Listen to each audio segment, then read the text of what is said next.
Hello everyone, it's been a while, good to be back, etc. I'm going to show you what I've been working on recently.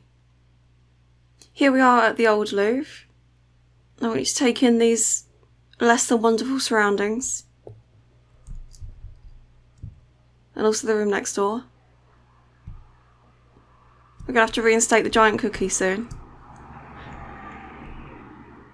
Please ignore various warning signs you might see in the peripheries.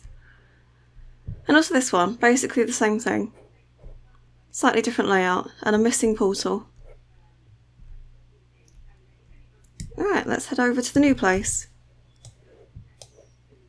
It's actually easier to teleport nowadays because flying over the entire wing of the Louvre and some landscape just isn't worth the lag. Ow. Will a video ever go by when I don't say ow from looking towards the sun? And here we are.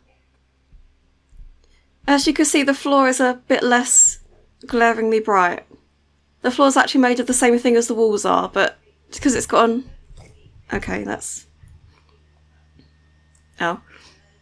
I know I said I was going to work on the external walls before anything internal, but these are functionally external walls. This was an open courtyard before they slapped the glass roof on it. One of the things I hated about this room was how flat the walls are. And you know I've been on a war against flat walls for the entirety of this new building. So I worked some pieces into it. There are shallow arches over the windows. So I just put these in. These are the standard arch.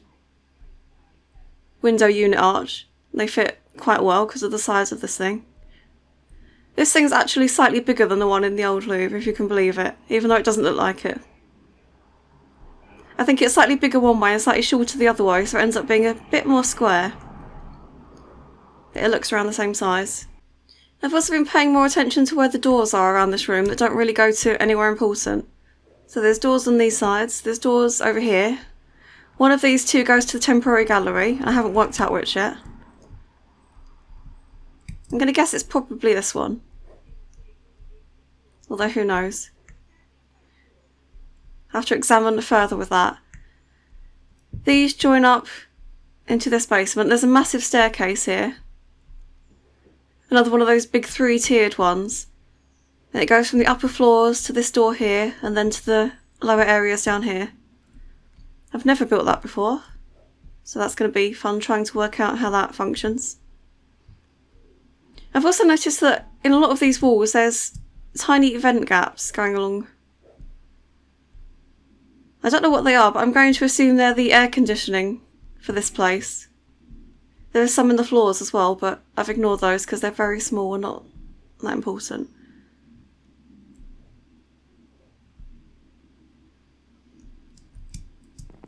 There's nothing under here at the moment.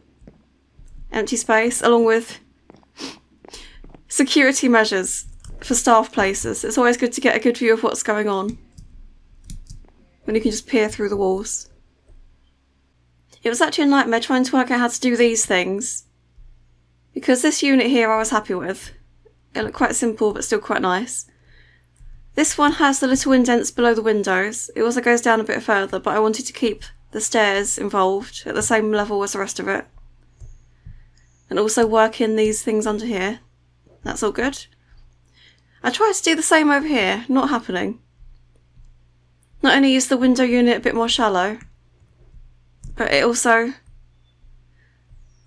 leads onto these things, which are just big glass windows where you can see into these courtyards from the tunnel.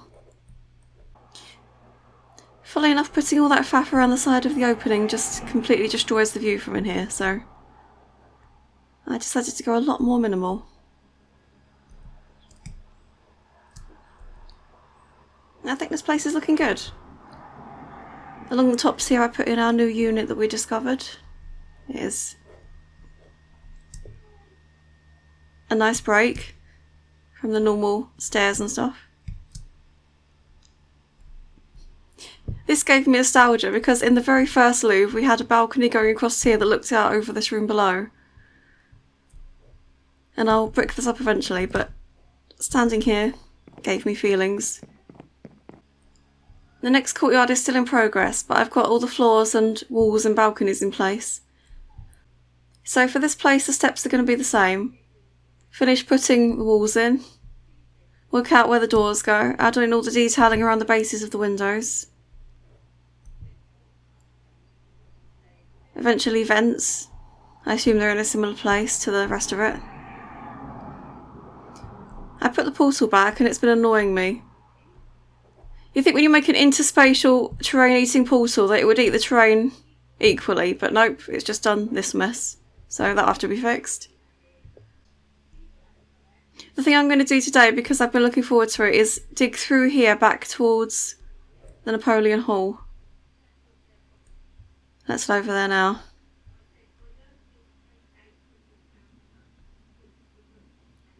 It's not actually that far anymore. The distance between the pyramid and everything has been shrunken quite considerably. Oh, and it's also very dark. I really loved the Napoleon Hall from the old build. So it's basically going to be the same, just at a different scale, as determined by the size of the pyramid here. And this way I shall be digging. It'll probably be a good idea to work out where the floor is going to be first. This will do that, it can't be that far off. Let's have a dig.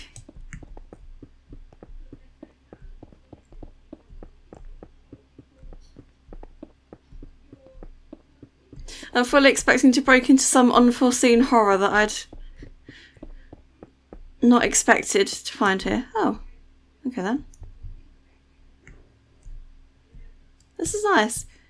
I can't wait to build this area through here. One of the most satisfying parts of this build is when you build two separate areas and then you finally link them up and they just link perfectly because of the way it's been planned out.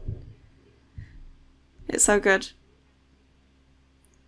Also, one of the worst parts of building this thing is when you link two different areas and they don't fit perfectly because something has gone horribly wrong.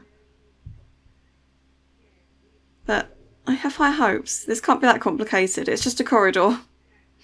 What could possibly go wrong?